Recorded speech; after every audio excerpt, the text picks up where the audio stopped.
परम पूजनीय वैष्णव वृंद की जय, समागत भक्त वृंद की जय, गौर प्रेमानंदे हरि हरि बोल।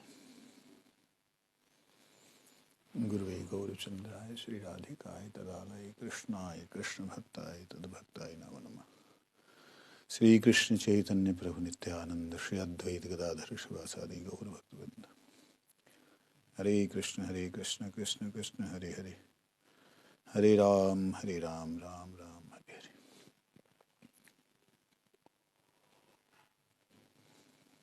दस मिनट लेट हो गए। कल हमने श्रवण करना शुरू किया था 39वां अध्याय।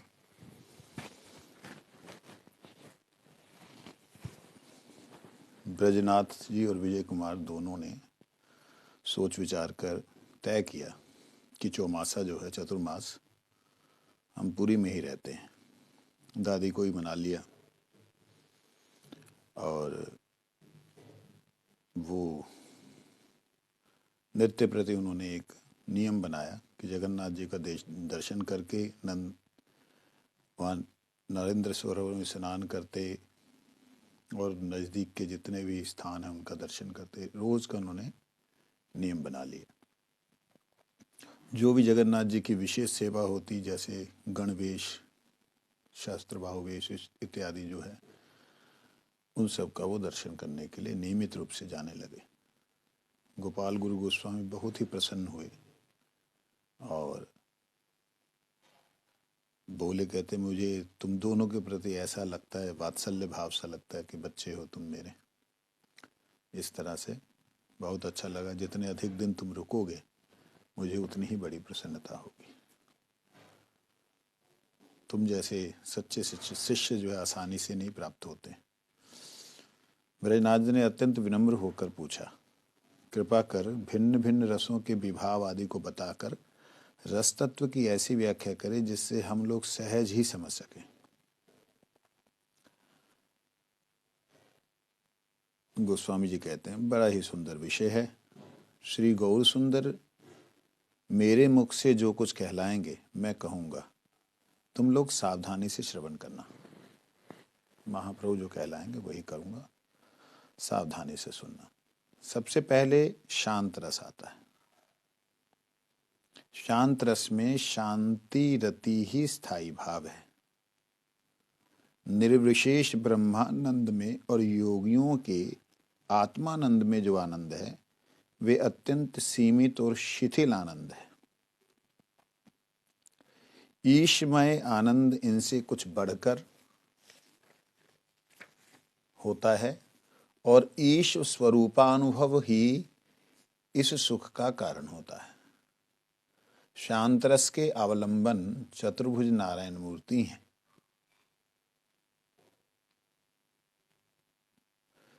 उस मूर्ति में विभुता, ऐश्वर्य आदि गुण होते हैं।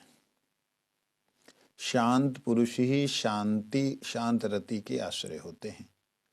आत्मा रामगण तथा भगवान के विषय में श्रद्धालु तपस्वी जन ही शांत पुरुष हैं। सनक, सनंदन, सनातन आदि चारों कुमार प्रधान आत्माराम हैं। ये लोग बाल सन्यासी के वेश में विचरण करते हैं। सबसे पहले इनकी रुचि निर्विशेष ब्रह्म के प्रति हुई थी, परंतु बाद में भगवान की रूप माधुरी के प्रति आकृष्ट होने से ये चिदघन मूर्ति की उपासना, स्वरूप मूर्ति मतलब यहाँ पे मूर्ति विग्रह को ना समझें, अष्ट प्रकार की जो मूर्ति उसे ना समझें। मूर्ति का मतलब है स्वरूप की उपासना करने लगे, जिनके युक्त वैराग्य द्वारा सारे विघ्न दूर हो चुके हैं। विषयासक्ति भी दूर हो चुकी है, परंतु मुक्ति की अभिलाषा विद्यमान है। ऐसे तापस जन शांत रस में प्रवेश करते हैं। प्रधान उपनिषदों का श्रवण, निर्जन में वास, तत्वों का विवेचन, विद्या शक्ति की प्रधानता स्थापन, ज्ञान की प्रधानता को स्थापन, विश्व रूप के प्रति आदर, भगवान का जो विश्व स्वरूप है, सर्वत्र भगवान ही है, ज्ञान मिश्र भक्तों का संग, समान विद्वानों के द्वारा उपनिषद के तत्वों पर विचार करना, ये सब इस रस के उद्दीपन है। ये रस प्रकट कैसे होगा? ये प्रधान प्रधान उपनिषदों का श्रवण करने से, निर्जन में वास करने से, तत्वों के ऊपर विचार करने से, जो ज्ञानमयी शक्ति है उसको ही मुख्य प्रधानता के रूप में स्वीकार करने से, भगवान के विश्व रूप में सर्वत्र उन्हीं की शक्ति वही है, और ज्ञान मिश्र भक्तों का संग करने से, अपने समान जो विद्वान हैं उनके साथ उपनिषदों पर विचार करने से इस रस का उद्दीपन होता है। भगवान के चरण कमलों में अर्पित तुलसी, सौरभ, शंख ध्वनि, पवित्र पर्वत, पवित्र वन, सिद्ध क्षेत्र गंगा, विषय क्षय करने की प्रवृत्ति अर्थात पाप दूर करने की अभिलाषा, काल ही सबका विनाश करता है ऐसी धारणा, ये भी उद्दीपन है, ये भी उद्दीपन है।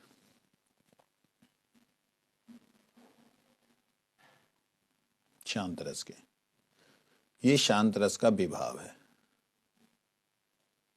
शांत रस इससे विभावित होता है, इनसे उद्दीपन होता है। ठीक है जी। ब्रजनाथ, इस रस का अनुभव क्या है? कहते नासिका के अग्रभाग पर दृष्टि, अवधूत की तरह चेष्टा, चार हाथ आगे का स्थान देखकर कदम उठाना, ज्ञान मुद्रा दिखलाना अर्थात तर्जनी और अंगूठे को मिलाकर जो मुद्रा होती है उसे दिखलाना, भगवत विदेशी के प्रति द्वेष रहित होना, भगवान के प्रेमी भक्तों के प्रति भक्ति की कमी, संसार ध्वंस, संसार का विषय नाश, जीवन मुक्ति के प्रति आदर का भाव, निरपेक्षता, ममता का ना होना, निरअहंकार और मौन आदि शांत रति की साधारण क्रियाएं, ये शांत रस के अनुभाव हैं।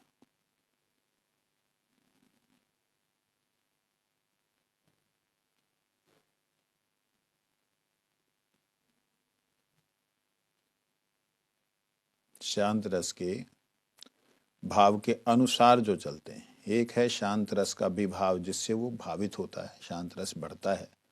एक है बढ़ने के बाद में उसका वो अनुभव में कैसे आते हैं, दृष्टिगत कैसे होते हैं, जहाँ उसके अनुसार जो क्रियाएं होती हैं वो कैसी होती हैं, वह नासा के अग्रभाग पर दृष्टि रखना, अवधूत की तरह चेष्टा करना, कुछ भी कर दिया, चार हाथ आगे का स्थान देखकर कदम उठाना, ज्ञान मुद्रा दिखलाना, इस प्रकार से भगवान का जो विद्वेषी उससे भी द्वेष रहित होना, क्योंकि भगवान सब उसी की माया है, वही कर रहा है, गाली दे रहा है वही। भक्तों के प्रति कोई गाली दे रहा है, कोई विद्वेष कर रहा है, उनके प्रति भी ऐसे। और भक्तों की भक्ति जो है, भक्तों के प्रति, भगवत प्रेमियों के प्रति उसका कोई आदर नहीं, कोई प्रेम नहीं, निरपेक्ष ऐसा। कहते अनुभव, जिम्भा जभाई आना, अंगों का टूटना, भक्ति उपदेश, हरि के प्रति नमस्कार और स्तव आदि शांत भाव रूप साधारण क्रियाएं हैं। ब्रजनाथ कहता है शांत रस में सात्विक विकार कैसा होता है? अब शांत रस में जो ऊपर के सात्विक विकार वो कैसे होते हैं?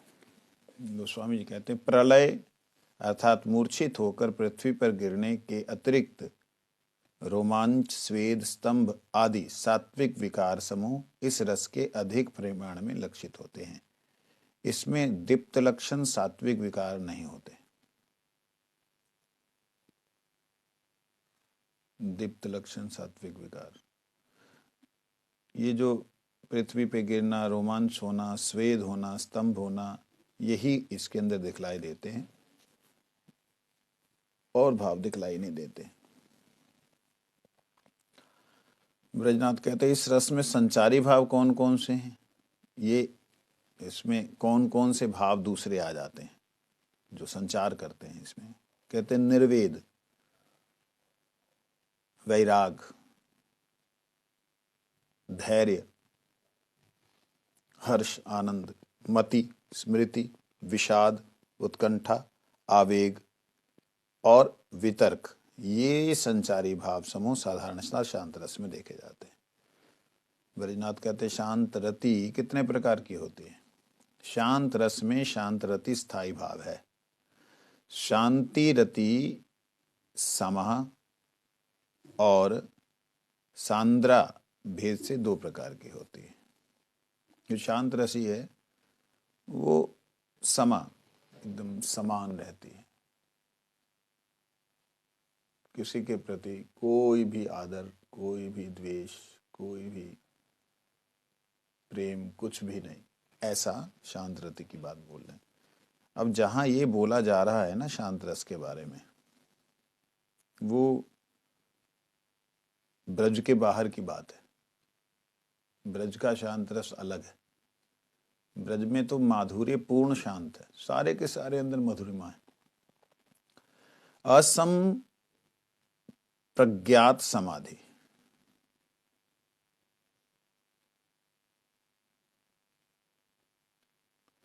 कहते असम प्राप्त समाधि का मतलब है स्वयं की प्राप्ति ना हो। असम प्रज्ञात, अपना ज्ञान, आत्मज्ञान ना हो, समाधि हो। इसका मतलब क्या होता है? इसका मतलब ये कि एक ऐसी समाधि है जो शून्य समाधि, जिसमें कुछ भी ज्ञान नहीं रहता। एक ऐसी स्थिति जिसमें ना कोई ख्याल है, ना कोई चिंतन है, कुछ भी नहीं है। सारा विश्व भी नहीं, ब्रह्मांड भी नहीं, कुछ भी नहीं। ऐसी स्थिति में असंप्राप्त समाधि है। इसका मतलब हो गया अंधकार। ना ना ना, अनंत प्रकाश जो ब्रह्म ज्योति है उसको ही देखता है, तो वो भी उसे अनुभूत में स्वयं ही है, ऐसा उसका एक अनुभव आ जाता है। शून्य में भगवत स्फूर्ति जन्य शरीर में हर्ष होता है। असंप्राप्ति में जो उसे दिखलाई दे रहा है, जो दिव्य ज्योति का प्रकाश हो रहा है, शरीर में उसमें क्या विकार आता है? उधर तो ये समाधि में है, लेकिन शरीर में क्या होता है? हर्ष होता है, काम होता है, रोमांच, ये तीन चीज होती है। प्रकाशित होने पर समा शांतरति होती है। कहते ये सब जो प्रकाशित होता है शरीर में, इसको पता लगता है ये शांति रति है। संपूर्ण रूप से अविद्या के ध्वंस होने के कारण निर्विकल्प समाधि में भगवत साक्षात्कार होने से जो अत्यंत घनानंद होता है उसे सांद्रानंद कहते हैं। एक तो हुआ भगवत दर्शन नहीं हुआ, आत्मदर्शन नहीं, सॉरी, आत्मा अनुभूति नहीं हुई, लेकिन भगवान का बाहरी जो प्रकाश, दिव्य तेज, उसका अनुभव हुआ, वो है समः समाधि। और दूसरी है सांद्रा, सांद्रा जो आदृत कर दे, वो क्या है?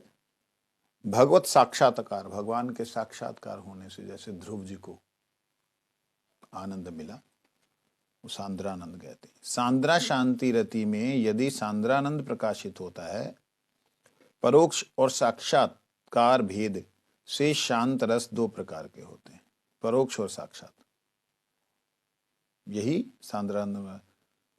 सुखदेव जी विल्म मंगल ने ज्ञान द्वारा पाए जाने पे ब्रह्मानंद का परित्याग कर भक्ति रस आनंद समुद्र में गोता लगाया था। प्रख्यात विद्वान श्री सार्वभौम भट्टाचार्य की यही अवस्था हुई थी। ये उन्होंने उदाहरण दिए।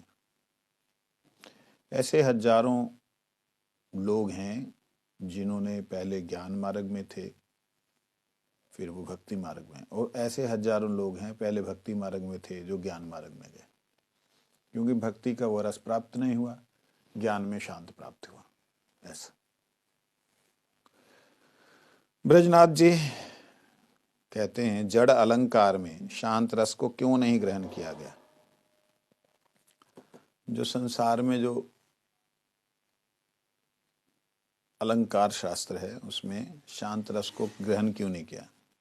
गोस्वामी जी कहते हैं जड़ीय व्यापार में शांति आने से ही विचित्रता दूर हो जाती है। संसार में जैसे व्यक्ति शांत होगा तो उसकी विचित्रताएं, मतलब उसमें आनंद नहीं, रोष नहीं, प्रेम नहीं, ये सब नहीं होने से, इसलिए जड़ अलंकारियों ने शांत रति को लिया ही नहीं है, परंतु चिद व्यापार में शांत रस के आविर्भाव से अप्राकृत रस का उत्तर उत्तर उदय होता है। धीरे धीरे ये आगे बढ़ता है। भगवान ने बतलाया है कि उनमें निष्ठा युक्त बुद्धि को शम कहते हैं। अब देखो, शांति रति बिना भगवान में बुद्धि की निष्ठा का होना असंभव है। अतएव चिद तत्व में शांत रस को अवश्य ही स्वीकार करना पड़ेगा। चिद तत्व भगवान, उनमें शांत रस को स्वीकार करना ही पड़ेगा। ब्रजनाथ कहते, शांत भक्ति रस को भली भांति समझ गया, अब कृपया मुझे दास्य भक्ति का विभाव और उसके सहित व्याख्या कीजिए। देखो, मैं शांत को थोड़ा सा और ले रहा हूँ। यहाँ पे समाप्त किया, कहते अब देखो भगवान ने जो कहा है, भगवान ने बताया कि उनमें निष्ठा युक्त बुद्धि को क्षमा कहते हैं। जहां बुद्धि शांत होकर के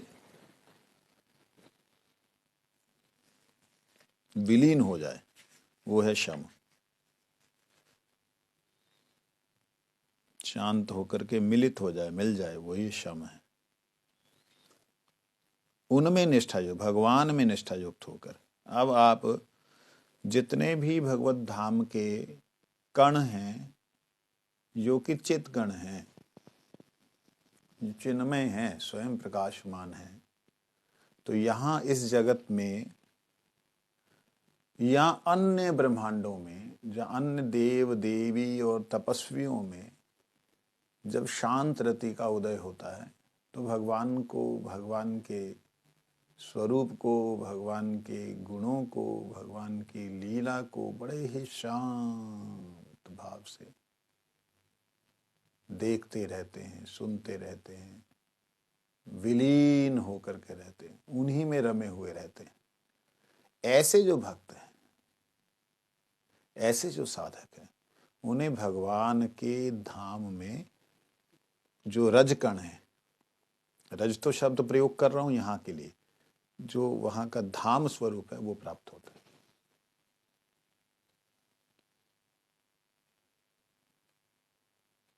इसलिए वो लोग भगवत दर्शन वगैरह सब कुछ करते रहते, लेकिन बस उसी में आनंद लेते हैं। ये शांत रस के भक्त हैं। कुछ चीज की चेष्टा की है, इच्छा की, वो उनको मिल गई तो नेचुरली शांति आएगी। भगवत दर्शन हो रहे हैं, उनका उद्देश्य की प्राप्ति हो गया तो शांति है। उनका जो, वो नहीं बनना चाहते मछली, नहीं बनना चाहते मगरमच्छ, नहीं बनना चाहते भेल मछली की तरह समुद्र में, वो बस समुद्र में जल की तरह विलीन हो जाए। आधार है सारे ही जल जंतुओं का समुद्र। हाँ? अपने ऊपर नौका को भी जाने देता है, जहाज को भी जाने देता है, तैरने भी देता है, लेकिन आधार स्वरूप में वो अपने आप को समर्पित कर देते हैं। फिर इनके अंदर कुछ होते हैं कि जिनको साधन काल में, साधन अवस्था में वो जो रज है उससे जुड़ा हुआ भाव, उसके साथ में कुछ और क्रिया को देख करके, जैसे पुष्पों को देखा तो पुष्पों को देख कर क्या, हा, साधन अवस्था में जिनके अंदर शांत रति में पुष्प का भाव आ गया कि मैं अगर पुष्प हूं तो ठाकुर जी के साथ ऐसे मेरे को भी टच मिलेगा, स्पर्श मिलेगा, उनका आगे का नहीं सोच होती। उनका दास ही मुझे छू लेगा तो कितना, मतलब वो ना रति ही इस प्रकार की बनती है। मतलब इसमें कहते हैं कि ये रति ऐसी है कि, बड़ा सुंदर एक पद है, जहां ले चलोगे वहीं मैं चलूंगा, याद, यहाँ नाथ रख लोगे वहीं मैं रहूंगा, जहाँ ले चलोगे वहीं मैं चलूंगा। कहते ना कोई अर्जी ना कोई उलाहना,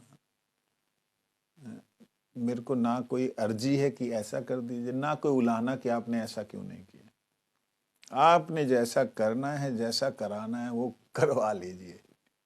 ये है भाव शांत। हाँ। उसमें तो है अर्जी, प्रभु मैं आपके दासों का दास बनूं, कभी आपके चरणों के पास आऊं, कभी आप स्वीकार करें, कभी दूर करें, बातचीत हो, इसमें नहीं। ये कहते कर लो करा लो जो हो मर्जी, ना ना कोई उलाहना ना कोई अर्जी, कर लो करा लो जो हो आपकी, जो आपकी मर्जी, ऐसे करके पद है। तो ये शांत रति का भाव है। अब शांत रति को कई लोग बहुत उत्तम मानते हैं, बहुत ही उत्तम, क्योंकि ये रति के बिना और रति का प्रवेश ही नहीं हो सकता। ये आधार है, बेस है। संपूर्ण समर्पण के बिना आप दूसरी रति प्राप्ति नहीं कर पाएंगे। जैसे दास्य भाव है, अब दास्य भाव जो है उसमें अगर भगवान की भक्ति में शांति ही ना हो, भगवान की सेवा में आनंद ही ना हो, तो वो क्या सेवा करेगा। अंदर उसके स्वतंत्र सेवा का भाव है, लेकिन भगवान के अनुकूल तो होना चाहिए। मैं नहलाऊंगा, प्रभु जी के पिताजी को रात को थोड़ी ठंड लगी, नहीं आपको मैं ठंडे पानी से नहलाऊंगा, आपकी सेवा करूंगा, ये क्या मतलब। उनको जो वस्तु की जरूरत है ठंडी से बचाव के लिए, तो आप वो वस्तु दो, सेवा उसे कहते हैं। मेरी इच्छा वो सेवा नहीं होती। तो दास्य रति जो है उसमें पूर्ण शांत होना चाहिए, शांत भाव पूर्ण होना चाहिए, फिर स्वयं का जो दास्य भाव है वो पूर्ण होना चाहिए। एक के बाद एक में पूर्ण होगा तभी वो पूर्ण होगा, तभी वो माना जाएगा। अगर शांत रति में भी दास्य भाव है लेकिन छाया स्वरूप से, शांत रति में भी जो क्या बोलते हैं यहां पे दिया है, निर्वेद खेद जिसको कहते हैं, धैर्य हर्ष मति स्मृति विषाद उत्कंठा आवेग और वितर्क, ये संचारी भाव हैं इसमें शांत रस में। इसमें क्या होता है, धैर्य रहता है कि मेरे को कोई तो ले जाएगा, ठाकुर जी के पास जाऊं, उनके दास के पास से, ठाकुर जी के दास मेरे को अगर लटकाए होंगे, ठाकुर जी मुझे देख करके प्रसन्न तो होंगे, ये धैर्य रहता है। जैसे ठाकुर जी देखते हैं हर्ष होता है, और हर्ष होते ही वो उसके अनुसार वो क्रिया होती है। फिर स्मृति में रहता है, विषाद होता है कि जब छोड़ करके फेंक दिया उनको, विषाद हो जाता है। उत्कंठा रहती है दोबारा से कि मेरे को सेवा मिले, फिर उस आवेग को प्राप्त होता है। आवेग प्राप्त होने से कि मैं मिलूं, तो अपने ही विषाद में विरह में वो अपने उस शरीर को छोड़ करके, क्योंकि चिन्मय शरीर है वहां कुछ बचेगा नहीं, उस विरह में जा करके वो पुनः अपने डालियों पे चमक लेते। तो कहते हैं ये आवेग और ये है वितर्क, मतलब इसमें कोई उनको ये नहीं होता कि मेरे को ऐसा क्यों लगाया ना, उसमें क्यों लगाया, मुझको इस सेवा में क्यों नहीं दिया, मेरे को ठाकुर जी की सेवा में देना था, ऐसा वितर्क जो है उनमें नहीं होता। और कभी कभी ये देखे जाते हैं, शांत रस में देखे जाते हैं। इसमें और भी देखा जाता है, भगवान के सेवा में हर्ष होना, मतलब एक बार वह लसत कुंडलम वाला है ना, नमामीश्वरम सच्चिदानंद रूपम लसत कुंडलम गोकुले भ्राजमानम। तो कहते कुंडल को इतना महत्व क्यों दिया, लसत बड़ा चमक मार रहा है।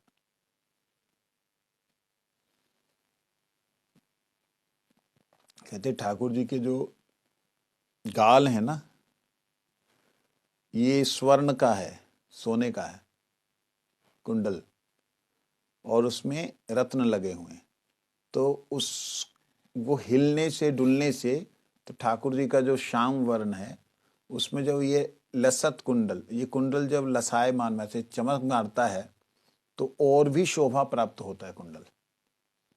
क्योंकि अगर कुंडल को, स्वर्ण को स्वर्ण में रख दिया जाए तो उसकी सुंदरता इतनी प्रकाशित नहीं होती। श्याम सुंदर में रखा, लगाया, तो उसकी सुंदरता बढ़ गई, और उसके कारण लसत, वो उसका जो चमत्कार है वो ठाकुर जी के गाल पे होने से वो और भी ज्यादा गाल जो है सुंदर लग रहे हैं ऐसे। तो उसमें सांद्रा नंद आनंद होता है, उसका सांद्रानंद होता है।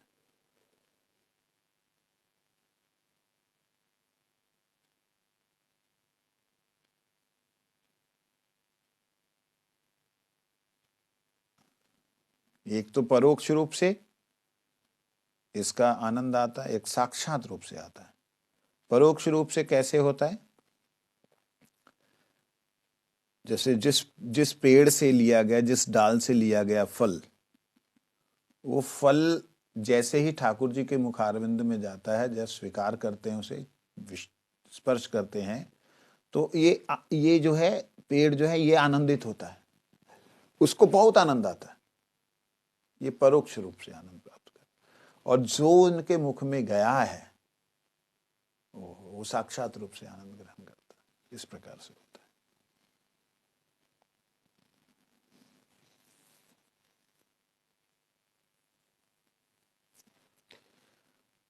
शांति रति के बिना भगवान में बुद्धि की निष्ठा का होना असंभव है। इसलिए व्यक्ति जो है शांत होकर के भगवान की भक्ति करे, अशांत होने से भक्ति नहीं होती। अतएव चित्त तत्व में शांत रस को अवश्य ही स्वीकार करना पड़ेगा। संसार में नहीं कर सकते, क्योंकि संसार में कोई सा भी भाव है, वो अगर शांत होकर बैठ गया तो कहेंगे क्या है, तू समझता नहीं है, भाई आया सेवा करनी, ये करनी, वो उसको कौन स्वीकार करेगा। इसीलिए यहाँ पे कई लोग जो हैं, हमारे महात्मा लोगों को ही देखा मैंने, वो दास्य साख्य वात्सल्य मृदु चार चार रसों को ही प्रधानता देते हैं। और चैतन्य महाप्रभु ने भी चैतन्य चरितमृत में चार चार रसों को ही प्रमुख बोला। परंतु भक्तिविनोद ठाकुर जी यहाँ पर शांत को ले रहे हैं। ब्रजनाथ पूछते हैं, शांत भक्ति रस को भली भांति समझ गया, कृपया दास्य के बारे में बतलाइए, उसके विभाव क्या है, उनकी व्याख्या कीजिए। गोस्वामी जी कहते हैं, दास्य भाव को पंडित जन प्रीत रस कहते हैं। यहाँ पे प्रीति का भाव हो गया। अनुग्राह्य पात्र दास भाव युक्त।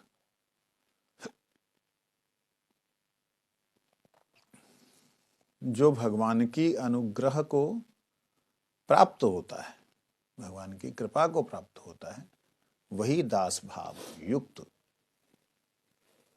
होता है। और पाल्य भाव युक्त दो प्रकार का है। कहते हैं अनुग्रह पात्र जो है, जो अनुग्रह का पात्र है, भगवान की कृपा का पात्र है, उसमें एक होता है दास्य भाव युक्त और एक होता है पाल्य भाव युक्त। दो प्रकार होने से ये प्रीत रस भी दो प्रकार का होता है, संभ्रम और संभ्रम प्रीत रस और गौरव प्रीत रस। संभ्रम प्रीत रस किसे कहते हैं? संभ्रम, संभ्रम मतलब ये जहां पे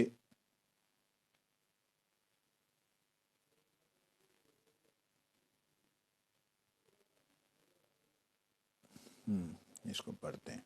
गोस्वामी जी कहते हैं, मैं कृष्ण का दास हूं, ऐसे अभिमान वाले व्यक्तियों की ब्रजेंद्र नंदन में जो प्रीति है वो संभ्रम प्रीति होती है। मैं कृष्णदास हूं, ऐसे अभिमान वाले व्यक्तियों के अंदर जो है, जो प्रीति भगवान के प्रति होती है, उसे संभ्रम कहते हैं। वही प्रीति उत्तर उत्तर अधिक पुष्ट होने पर संभ्रम प्रीत कहलाती है। इस रस में कृष्ण और कृष्णदासगण आलंबन होते हैं। इसमें ये जो संभ्रम प्रीत है ये कृष्ण में भी है और कृष्णदास गणों में भी है। आपस में जो प्रीति है ये संभ्रम है।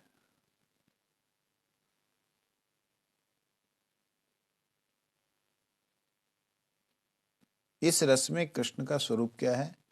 गोकुल में संभ्रम प्रीति रस से कृष्ण द्विभुज के रूप में आलंबन होते हैं। दूसरी जगह कहीं कहीं पर द्विभुज, कहीं कहीं चतुर्भुज रूप से आलंबन होते हैं।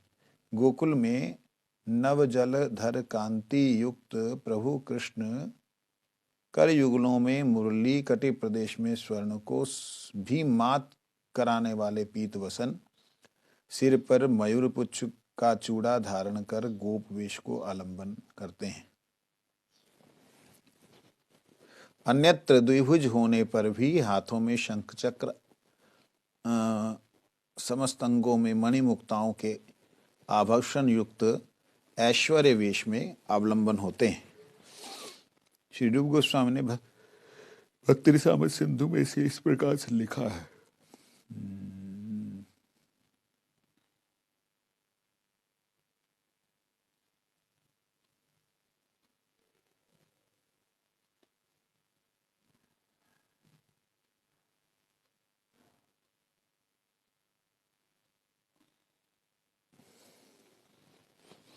अब आप देखिए,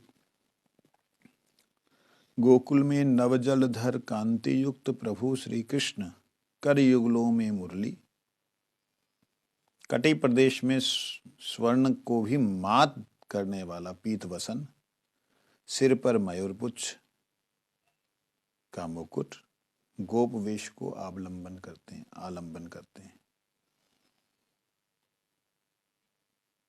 और अन्यत्र वही कृष्ण हाथ में शंख चक्र को लेकर के संपूर्ण अंगों में मणिमुक्ताओं के आभूषण को धारण करके ऐश्वर्य वेश को आलंबन करते हैं।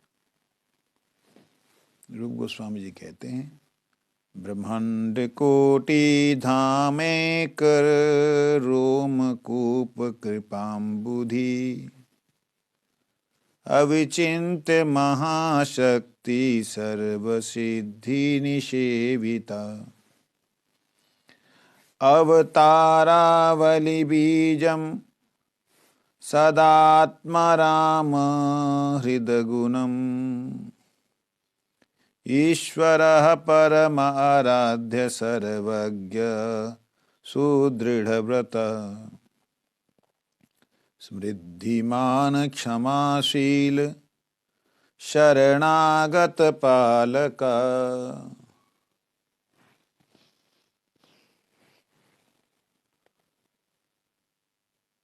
दक्षिण सत्य वचनो दक्ष सर्वशुभंकर, प्रतापी धार्मिक शास्त्र चक्षुर भक्त सुहृतम, वदान्यस्तेजसा युक्तम कृतज्ञ कृति संश्रय, वरीयान बलवान प्रेमवश्य इत्यादिभिर्गुणे, युतश्चतुर्विधेष्वेष दास्येष्वावलंबनो हरि। कहते जिनके एक एक लोमकूप में करोड़ों ब्रह्मांड स्थित हैं, जो करुणा के समुद्र हैं, जिनकी महाशक्तियों को समझना जीव की क्षुद्र बुद्धि से बाहर की बात है, अर्थात जो अचिंत शक्ति संपन्न हैं, जो सर्व प्रकार की सिद्धियों द्वारा परिसेवित गुणावतार हैं, लीलावतार एवं शक्त्यावेश अवतार आदि अवतारों के मूल कारण हैं, आत्माराम सुखदेव जैसे महापुरुष योगियों के मन को हरण करने वाले हैं, जो सबके नियंता हैं, समस्त जीवों और देवताओं के भी परम आराध्य हैं, सर्वज्ञ हैं, सुदृढ़ व्रत हैं, समृद्धिमान हैं, समाक्षीण हैं, शरणागत जनों के रक्षक हैं, परम उदार हैं, सत्यवाक हैं, दक्ष हैं, सबका कल्याण करने वाले हैं, प्रतापशाली और धार्मिक हैं, जो शास्त्र चक्षु हैं, भक्त जनों के परम बंधु हैं, वदान्य, तेज युक्त और कृतज्ञ हैं, कीर्तिमान हैं, वीरवान हैं, बलवान हैं, प्रेम के अधीन प्रेम वश्य हैं, ऐसे अनेक अनेक गुणों से युक्त श्री हरि कृष्ण 4 प्रकार के दास भक्तों को के आलंबन स्वरूप हैं। 4 प्रकार के दास हैं। ये भगवान के बारे में जो बतलाया है उसके ऊपर अगर चर्चा करें तो बड़ी लंबी चर्चा हो जाएगी। आप लोगों ने जो सुना उसको समझ लीजिए, है ना। नहीं तो अभी जैसे बोलने लगूं करुणा के समुद्र हैं, महाशक्तियों को समझना बड़ा, एक एक लोमकूप में करोड़ों ब्रह्मांड स्थित हैं। ऐसे कैसे करोड़ों ब्रह्मांड रह सकते? ब्रह्मांड में पृथ्वी भी है, सूरज भी है, चंद्र भी है, ऊपर के 7 लोक, नीचे के 7 लोक, नक्षत्र भी हैं, सारे को एक ब्रह्मांड कहते हैं। एक एक लोमकूप में करोड़ों ब्रह्मांड बोल रहे हैं, ये कैसे संभव है? तो हो ही नहीं सकता। इसलिए आगे कह दिया, जिनकी महाशक्ति को समझना जीव की क्षुद्र बुद्धि से बाहर है। अविचिंत्य महाशक्ति नहीं किया जा सकता। मैंने एक बार, अब लोग तो ऐसे ही है ना, संसार में तो तार्किक लोग मिलते हैं। मैंने कहा कैसे समझाया जाए, तो उनको समझाया कि जैसे एक ब्लैक होल कितने करोड़ों करोड़ों, एक ब्लैक होल करोड़ों करोड़ों नक्षत्रों को, तारों को, गैलेक्सीज को अपने अंदर ऐसे ले रहा है और उधर से निकल रहे हैं, कुछ जा भी रहे हैं, कुछ आ भी रहे हैं। तो ऐसे ब्लैक होल्स एक नहीं है, ऐसे ब्लैक होल्स करोड़ों हैं। और वो सारे के सारे जिन परम तत्व के द्वारा संचालित हो रहे हैं, उनके लिए बोला अविचिंत महाशक्ति। वो चिंतन से परे है, तुम्हारी शक्ति से परे है। वो भगवान कृष्ण कहते ले, वो तो आए नंद यशोदा के बेटे के रूप में इधर थे, उसको कैसे मान ले? कहते समझ नहीं आई ना, नहीं आई। एक काम करो, ये करंट की तार है, इसकी एक बारीक सी तार को लो, उसको पकड़ो, समझ आ जाएगा। ये क्या मजाक है? मजाक नहीं, इस बारीक सी तार में भी वो जो पावर हाउस का जो झटका है ना, वो पूरा मिल जाएगा, उसका एक अंश समझ में आ जाएगा। इसी प्रकार से भगवान अविचिंत महाशक्ति हैं। इस संसार में भगवान ने थोड़ी सी लीला का प्रकाश किया। उस थोड़ी सी लीला के प्रकाश में, माधुर्य में ही, ऐसे ही खेल खेल में असुरों का विनाश कर दिया। तब भी नहीं समझ आया कि ये अविचिंत महाशक्ति है। ऐसा कैसे हो सकता है कि 6 दिन का बच्चा 12 मील बड़ी हो गई जो राक्षसी उसकी आत्मा को पी जाए? ऐसे कैसे हो सकता है? कोई समझ सकता है इस चीज को कि जो 8 योजन बड़ा, ऊंचा, चौड़ा जो पर्वत है, उसको छोटी उंगली पे धारण कर लिया। एक दिन नहीं, 7 दिन 7 रात धारण करके रहे। ये कोई मजाक है? कर लोगे ना? ना, ये सब झूठ बातें लिखी। फिर तो तुम ये भी झूठ बोल दो कि भाई कृष्ण थे ही नहीं, मानो ही मत। आप कृष्ण पे चर्चा भी कर रहे हो, कृष्ण के बारे में जो लिखा उसे मान भी नहीं रहे। ये तो सही नहीं। आप चर्चा कर रहे हो भगवान की, और जो उनके बारे में लिखा उसे मान नहीं रहे। अब जो ये कोटि ब्रह्मांड विग्रह कहा है, उसको लॉजिकली समझाने का प्रयास किया, तब भी नहीं समझ आ रही। प्रैक्टिकली समझाने का प्रयास किया कि कृष्ण के स्वरूप में आप देखिए, इस प्रकार से छोटी छोटी चीजों से पता लगता है कि वो कोई साधारण जीव या मनुष्य, जब अति मानव, जब महामानव, जब महापुरुष नहीं है। महान आत्मा नहीं है, परमात्मा है। हमने नहीं कहा, ब्रह्मा जी ने भी कहा, लेकिन तुम्हें समझ ना आ रहा, उसका तो इलाज तुम ही करवाओ, हम तो सही चल रहे हैं। तो ये बात है कि दास भी चार प्रकार के कैसे हैं, उनके बारे में बतला रहे हैं। प्रश्रित, सदा नीची दृष्टि वाले दास।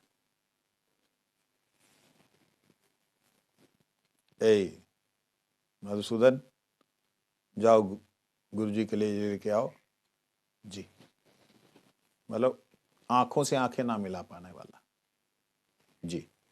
ज्यादा से ज्यादा वो मुख कमल को देखता है, यदि उनकी दृष्टि दूसरी तरफ है तब उनके मुखारविंद का दर्शन करता है, तब उनके माधुर्य का दर्शन करता है। जैसी उनकी तरफ दृष्टि आने लगती, अपनी आंखों को नीचे कर लेता है, और बिल्कुल नीचे। उसका चरणों से ऊपर का भाव ही नहीं है, मैं तो चरणों का छोटा सा दास हूं। चार प्रकार के हैं, ठीक है। इनके अंदर क्या क्या दिखलाई देता है, इनके गुण कौन कौन से हैं? एक तो है नीची दृष्टि रखते हैं, दूसरे आज्ञाकारी होते हैं, तीसरे विश्वासी होते हैं, और कृष्ण को मेरे मेरे प्रभु हैं ऐसा जानकर नम्र बुद्धि से युक्त होते हैं। ये चार प्रकार के दास दास्य रति के आश्रय रूप होते हैं। दास्य जो रति है उसमें ये आलम्बन, ये चार प्रकार के हैं। कहने उनके तात्विक नाम, ये तो ऊपर से समझाए गए। ये नीची दृष्टि वाला एक, आज्ञाकारी दूसरा, तीसरा विश्वासी, चौथा कृष्ण को मेरे नाथ मेरे प्रभु, नम्र बुद्धि वाला। कहते हैं ये जो ऊपर बतलाए गए हैं, इनको तात्विक नाम है अधिकृत दास, आश्रित दास, पार्षद दास और अनुगत दास। अधिकृत दास कौन है? जिनको अधिकार दिया हुआ, वो भगवान के सामने हमेशा नम्र रहते हैं। ऐसे करके भगवान को नहीं देखते, गुरु जी को ऐसे करके नहीं देखते, महाराज जी कैसे आंखों में आंखें डाल के नहीं देखते। अधिकृत होते हैं, उनके अधीन रहते हैं। कौन है? ब्रह्मा शिव इंद्र आदि देव देवियां अधिकृत दास दासी हैं। ये जगत संबंधी कार्यों में अधिकार प्राप्त कर भगवान की सेवा करते हैं। ब्रज के अंदर ये सब है, परंतु ये अभी समग्र रूप से दिखला रहे हैं। ब्रजनाथ कहते आश्रित दास कौन है? कहते जो शरणागत, ज्ञानी और सेवानिष्ठ। शरणागत, ज्ञानी और सेवानिष्ठ, ये तीन प्रकार के आश्रित दास हैं। कालिये नाग जरासंध द्वारा कारागार में बंद जो नृप समूह शरणागत दास की श्रेणी में है। शौनक आदि ऋषिगण मुक्ति की अभिलाषा छोड़ श्रीहरि का आश्रय करने के कारण ज्ञाननिष्ठ दास हैं। प्रारंभ से ही भगवत जन से आसक्त चंद्रध्वज, हरिहर, बहुलाश्व, इक्ष्वाकु और पुंडरीक आदि सेवानिष्ठ शरणागत दास हैं।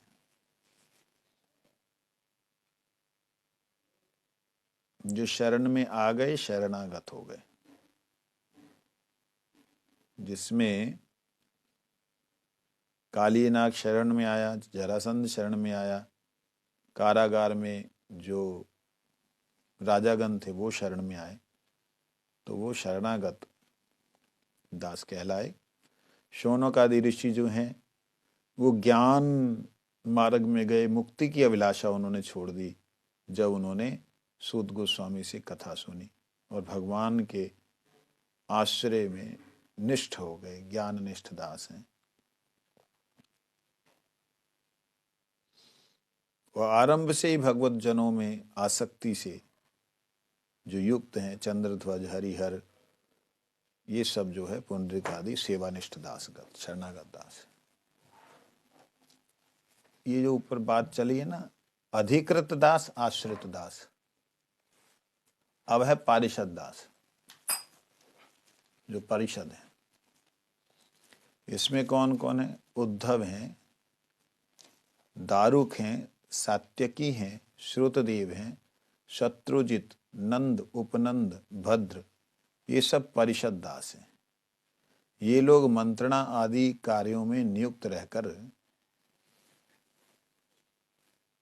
रहकर भी समय अनुसार परिचर्या करते हैं। भीष्म, परीक्षित, विदुर भी पारिषद हैं।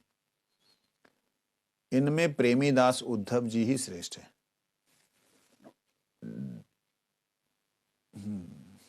फिर है अनुगत दास। कहते सेवा कार्यों में सदैव आसक्त चित्त वाले दास ही अनुगत दास होते हैं। अच्छा, परिषद दास हैं जो वो मंत्रणा इत्यादि करते हैं, ऐसा करना है उसको बोल देना, ऐसा। तो उनमें प्रेमी जो हैं उद्धव हैं।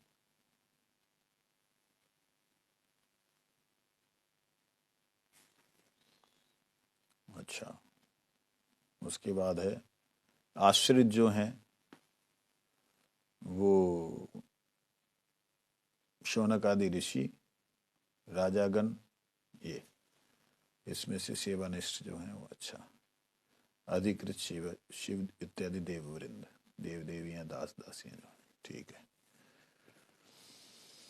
अब अनुगत दास कौन है? जो अनुगत हैं वो कौन है? कहते सेवा कार्य में सदैव आसक्त चित्त वाले दास, ये अनुगत दास कहलाते हैं।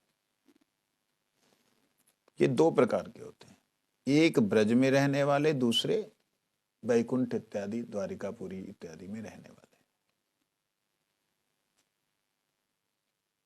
कुछ विचार आया आपके दिमाग में?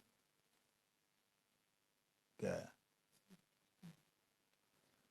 एक ब्रज में रहने वाले, ब्रज मतलब नोट केवल ये ब्रज, गोलोक धाम में रहने वाले, एक जो द्वारिकापुरी भगवान का जो वैकुंठ है वहां रहने वाले। इसमें सुचंद्र, मंडल, स्तंभ, सुतंभ आदि द्वारिकापुरी के अनुगत दास हैं। सुचंद्र, मंडल, स्तंभ, सुतंभ आदि द्वारिकापुरी के अनुगत दास हैं। रत्रक, पत्रक, पत्री, मधुकंठ, मधुव्रत, रसाल, सुविशाल, प्रेमकंद, मकरंदक, आनंद, चंद्रहास, पायोद, बकुल, रसद और सारद, ये ब्रज के अनुगत दास हैं।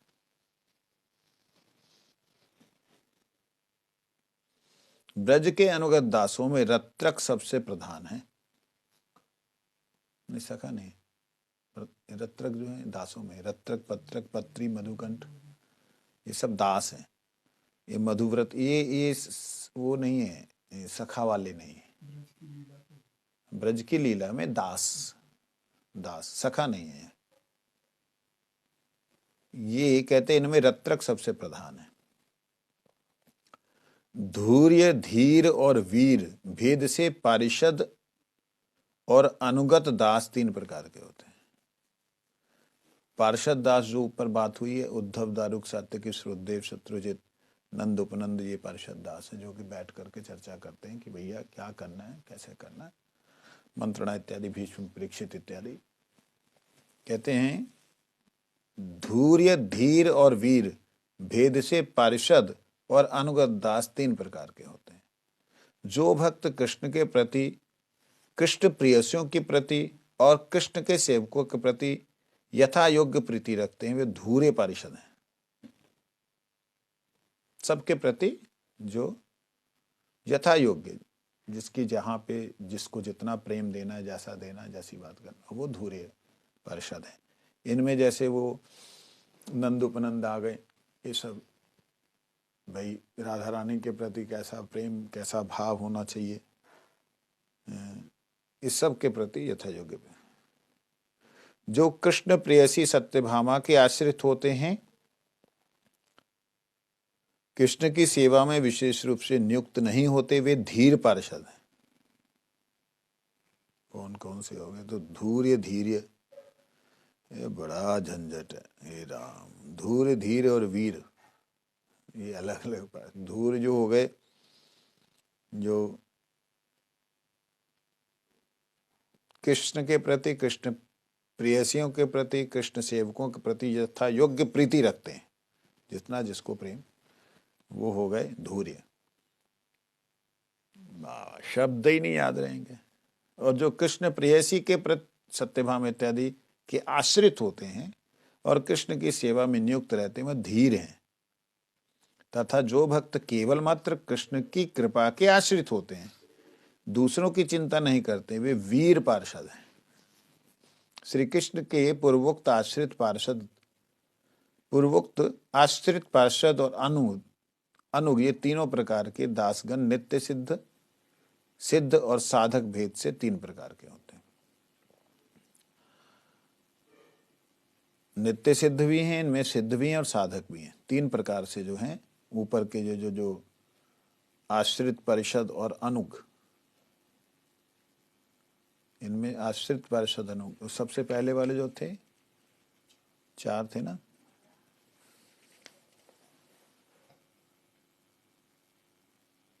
अधिकृत, वो देवता लोग, उनको ब्रज वगैरह में कहीं नहीं जगह नहीं है, बेचारों को क्या करेंगे। दास्य रस के उद्दीपन, और समय हो गया, टिंग वैष्णव। ये सब बातें इतनी बड़ी बड़ी हैं, तो गुरु जी के दर्शन करा दो लोगों को। अमी जी,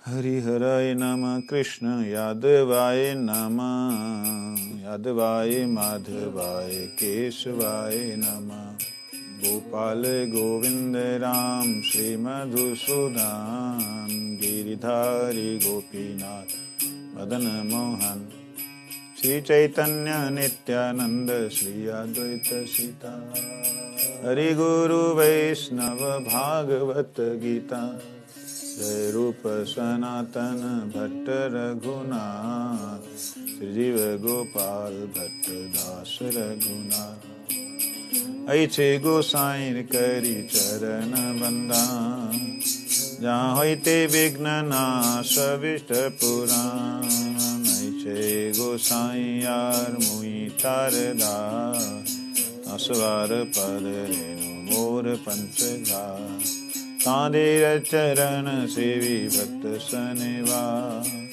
जनमे जनमे हये अभिलाष, ऐसे गोसाई जब ब्रज कैलावा, राधा कृष्ण नित्य लीला करीला प्रकार, आनंदे बोलो हरि भजो वृंदावन, श्री गुरु वैष्णव पदे मजाई अमान, वैष्णव पाद पद्म करिया, हम संकीर्तन करे नरोत्तम दास, तो नरसिंहा पर तो नरसिंहा, यतो यतो यामि ततो नरसिंहा, वैर नरसिंहा हृदये नरसिंहा, नरसिंहमादिं शरणं प्रपद्ये, नमस्ते नरसिंहाय प्रह्लादलादायिने, नखशिपुरवक्षशिलाटङ्कनखाले,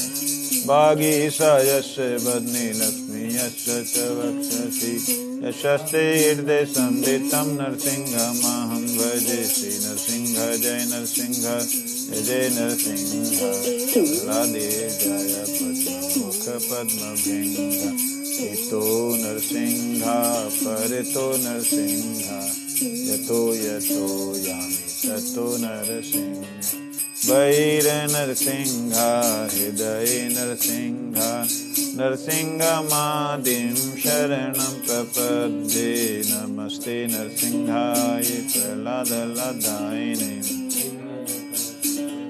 शीलाटङ्कनखालये, वागीशयस्य वदने लक्ष्मी यस्य च वक्षसि, यशस्ते हृदय संवितं नरसिंहमहं भजे, श्री नरसिंह जय नरसिंह जय जय नरसिंह, प्रह्लादे जय पद्म पद्मभृङ्ग तो नरसिंह परितो नरसिंह यतो यतो यामि ततो नरसिंह वैर नरसिंह हृदय नरसिंह नरसिंहमादिं शरणं प्रपद्ये नमस्ते नरसिंहाय ललादलादायिने हिरण्यकशिपुर्वक्षशिलाटङ्कः वागीशायस्य वदने लक्ष्मी यस्य च वक्षसि यस्यास्ते हृदये संवित् तं नरसिंहमहं भजे श्री नरसिंह जय नरसिंह जय जय नरसिंह ललादे जय पद्ममुख पद्मधर हरे कृष्ण कृष्ण कृष्ण हरे हरे हरे राम राम राम हरे कृष्ण कृष्ण कृष्ण हरे हरे हरे राम राम राम हरे हरे कृष्ण कृष्ण कृष्ण हरे हरे हरे राम राम राम हरे हरे हरे कृष्ण कृष्ण कृष्ण हरे हरे हरे राम राम राम हरे कृष्ण कृष्ण कृष्ण हरे हरे हरे राम राम हरे हरि बोल हरि बोल हरि बोल हरि बोल हरि बोल हरि बोल हरि गुरु गौरांग राधा गोकुलानंद देव कृष्ण बलदेव नंद यशोदा